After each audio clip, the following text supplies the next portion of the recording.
Hi, thank you. Thank you so much. This is truly incredible. Before I start my speech, I wanted to tell everyone how incredibly grateful I am to be here accepting this award for my father, and at the same time, absolutely terrified. This is a big honor for me to be able to stand here in front of all of you. And as a 20-year-old college student who doesn't know much about politics, I'm very much afraid and anxious to mess this up. Thank you.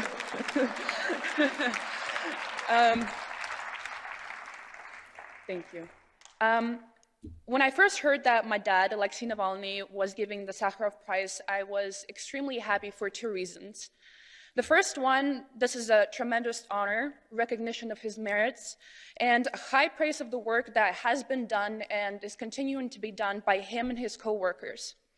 And most importantly, it's a signal to those tens of millions of citizens in my country who are continuing to fight for the better fate of Russia. I will also name the second reason, although it's a little frank and awkward.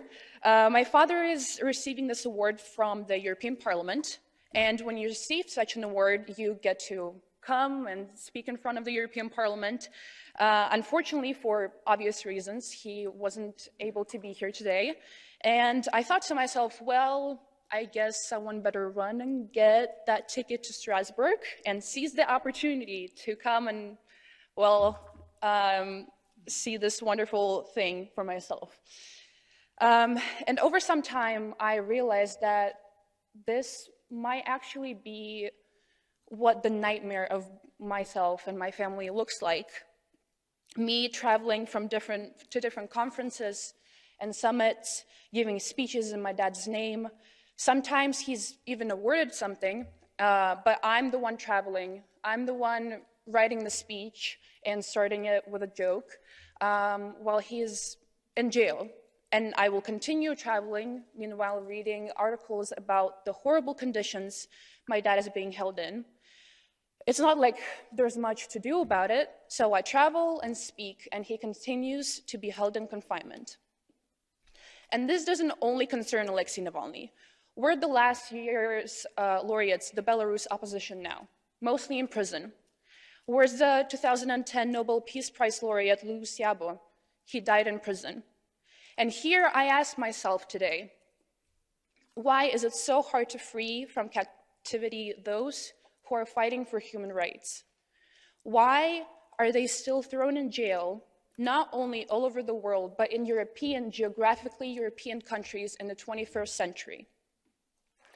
Europe is great and almighty. The will of the European citizens is expressed by the resolutions of the members of the European Parliament, and those are precise, correct, and fair resolutions.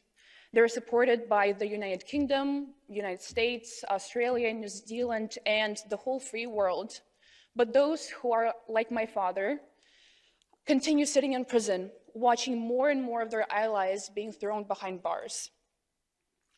You know, I've heard this many times, and sure, I will again, maybe even in the corridors after this ceremony. You know, Dasha, they'll say to me, I understand why you're feeling this way, because it concerns your family and close ones, but in the real world, however, we have to be more pragmatic. And in those hallways, I'll nod my head and say, yes, of course, what else I can say?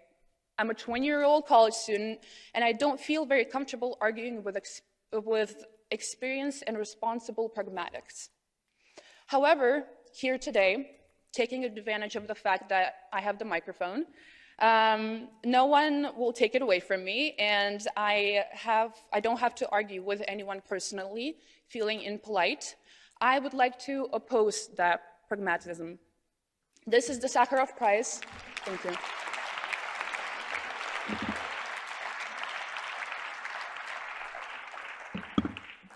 This is the Sakharov Prize, and Andrei Sakharov was probably one of the most non-pragmatic people on the planet. I don't understand why those who advocate for pragmatic relations with dictators can't simply open the history books. It would be a very pragmatic act And having it done, it's very easy to understand the inescapable political law. The pacification of dictators and tyrants never works.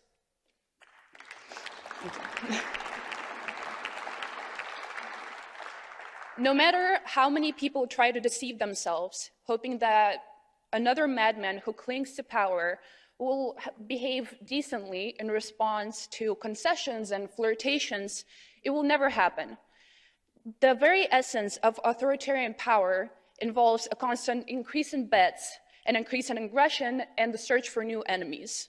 And those who once said, let's not push Lukashenko and continue the dialogue when he was beating people up and throwing them behind bars, achieve only that now, in order to sentence someone, Lukashenko has to stop a whole passenger plane.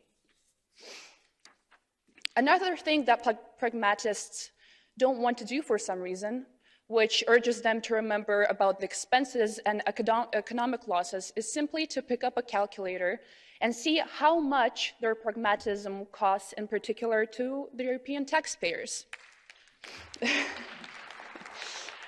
Years of flirting with Putin made it clear to him that to increase his ratings, he can start a war.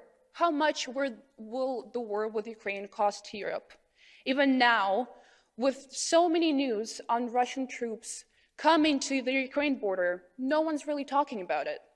No pragmatic trade cooperation will recoup the share of the direct loss that will have to be incurred.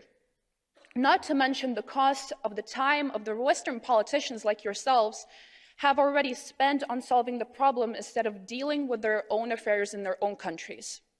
One of the opposition leaders, Boris Nemtsov, is killed with shots in the back right by the Kremlin.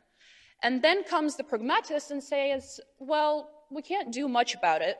Let's limit ourselves to a tough statement and then continue the conversation. And then they'll kill the second and the third, and the fourth will be killed in the center of Berlin, and the fifth in the UK. And then they also blow up some warehouses in Europe, and then they start killing with chemical weapons. And now we know what we know is just unsuccessful assassination attempts. How many were successful? We already know that a real terrorist group has been created inside Putin's special services, killing citizens of my country without a hearing or a trial, without justice. They were close to killing my mother. They nearly killed my father. And no one will guarantee that tomorrow European politicians won't start falling dead by simply touching a doorknob. And now, you're already increasing the police budget. You give a lot of money to special services, spend billions on new ways to detect those toxic substances, and these are the consequences of pragmatism. Don't push it. We need to act carefully and not anger them, says the pragmatist. And tomorrow, dictators inspired by half measures of the West will transport thousands of people to the border of the European Union, forcing women and children to storm the fences and secretly dreaming of someone being shot or trampled in the crowd. Let pragmatists answer how much will it cost Poland or Lithuania or the entire European Union. They will answer to me, what do you want? These are sovereign states, they have their own governments, our capabilities are very limited.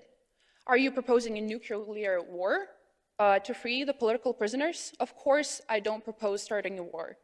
However, I will note that although it's not successful, it has started, and there are real victims. And they're using both cyber and chemical weapons. The fact that European banks freely launder corrupted billions of Putin and his friends, the yachts of Putin's oligarchs continue being sensations on European Mediterranean, that 99% of top officials of Russia and Belarus directly involved in crimes are all still freely allowed to travel in Europe, just like their families, are all sure signs that many of those who make decisions don't even try to win at least the small wars in this battle.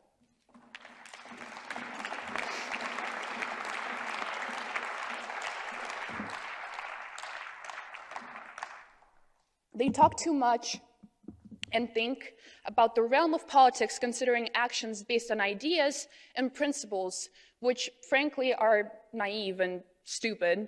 And you know what? It seems to me that the problem is that the desire to appeal to the dictators again and again, not to anger him, to ignore his crimes as long as it's possible, is not a pragmatic approach at all. It's time to say it straight. Under the sign of pragmatism, there is cynicism, hypocrisy, and corruption. There's a constant war between idealism and pragmatism. There are fierce battles in the European politics, but even choosing the side of pragmatism shouldn't mean betraying your ideas.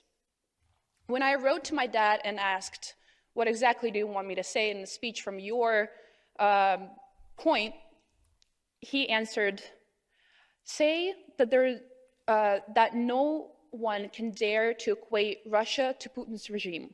Russia is a part of Europe, and we strive to become a part of it. But we also, thank you. But we also want Europe to strive for itself, to those amazing principles which are at its core. We strive for Europe of ideas, the celebration of human rights, democracy, and integrity. And we don't want Europe of chancellors and ministers who dream of getting a job on the board of Putin's state-owned companies or sailing on oligarchs' yachts.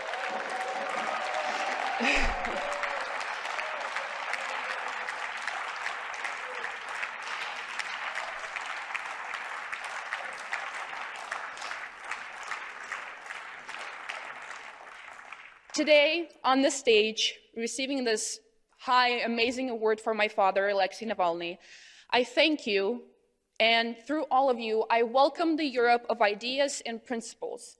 European Union is an incredible miracle created by nations whose whole history is an endless war with each other.